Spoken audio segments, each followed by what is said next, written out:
Om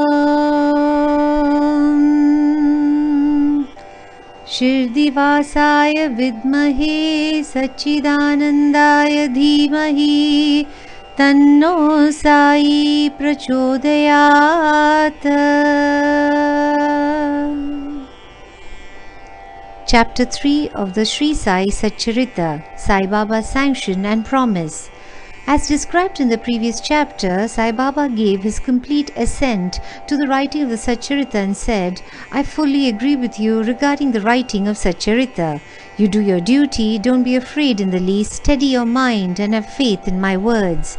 If my Leelas are written, the avidya will vanish, and if they are attentively and devoutly listened to, the consciousness of the worldly existence will abate, and strong waves of devotion and love will rise up, and if one dives deep into my Leelas, he would get precious jewels of knowledge. Hearing this, the author was much pleased, and he at once became fearless and confident, and thought that the work was bound to be a success. Then turning to Shama Madhavrao Deshpande, Sai Baba said, If a man utters my name with love, I shall fulfill all his wishes, increase his devotion, and if he sings earnestly my life and my deeds, him I shall be set in front and back and on all sides. Those devotees who are attached to me, heart and soul, will naturally feel happiness when they hear these stories. Believe me that if anybody sings my Leelas, I will give him infinite joy and everlasting contentment. It is my special characteristic to free any person who surrenders completely to me and who worships me faithfully and who remembers me and meditates on me constantly. How can they be conscious of worldly objects and sensations who utter my name, who worship me, who think of my stories and my life, and who thus always remember me? I shall draw out my devotees from the jaws of death. If my stories are listened to, all the diseases will be got rid of. So, hear my stories with respect and think and meditate on them, assimilate them. This is the way of happiness and contentment. The pride and egoism of my devotees will vanish. The mind of the hearers will be set at rest. And if he has wholehearted and complete faith, he will be one with supreme consciousness. The simple remembrance of my name as Sai, Sai will do away with sins of speech and hearing. Different works assigned to devotees.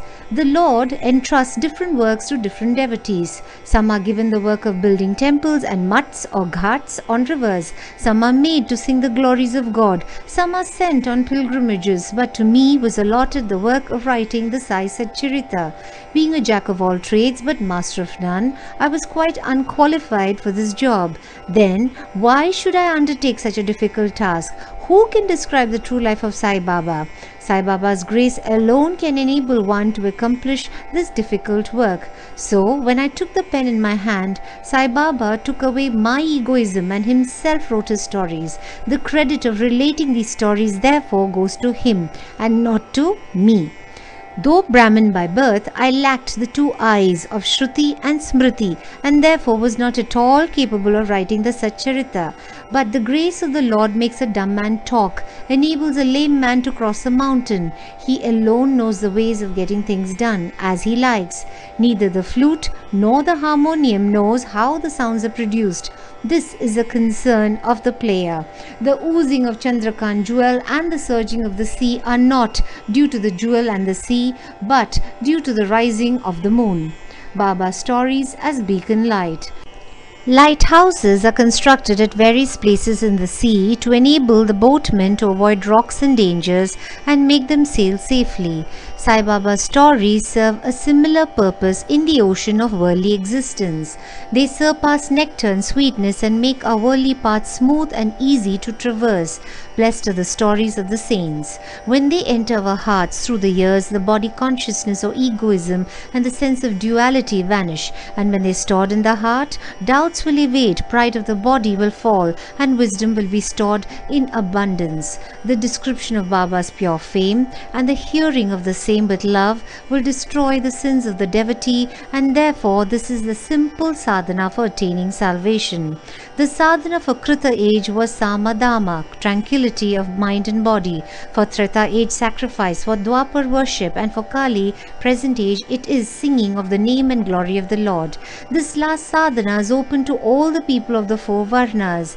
The other sadhanas, that is Yoga Tyaga, sacrifice, Dhyana, meditation, and Dhyana Dharana, concentration, are very difficult to practice. But singing and hearing the stories and the glory of the Lord is very easy.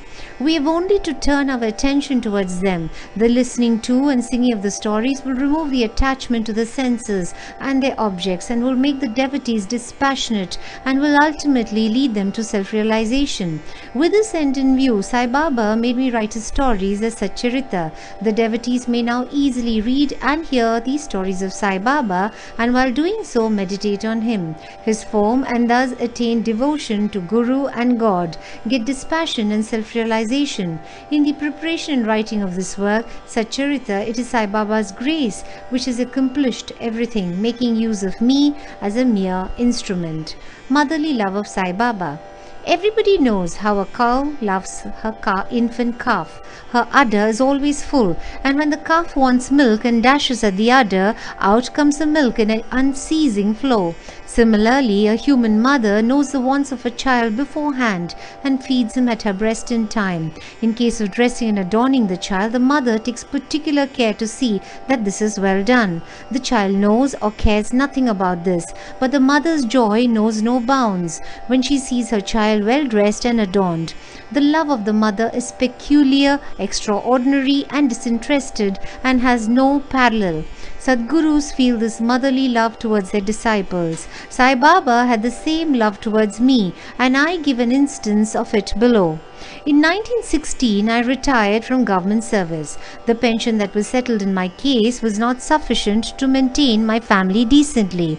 On Guru Purnima, that is the 15th of Ashada day of that year, I went to Shirdi with other devotees. There, Mr. Anna Chinchanikar of his own accord prayed to Baba for me as follows: "Please look kindly at him. The pension he gets is quite insufficient. His family is growing. Give him some other appointment. Remove his anxiety and make him happy."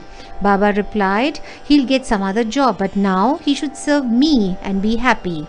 His plates will be ever full and never empty. He should turn all his attention towards me and avoid the company of atheists, irreligious, and wicked people. He should be modest and humble towards all and worship me with heart and soul. If he does this, he will get eternal happiness." The question, who is this he whose worship is advocated, is already answered in a note on who is Sai Baba in the prologue at the beginning of this work. Rohila story. The story of the Rohila illustrates Sai Baba's all-embracing love. One Rohila, tall and well-built, strong as a bull, came to Shirdi wearing a long kafni and was enamored of the Sai who stayed there. Day and night he used to recite in a loud and harsh tone the kalma, that is verses from the Holy Quran, and shout, "Allahu Akbar, God is great."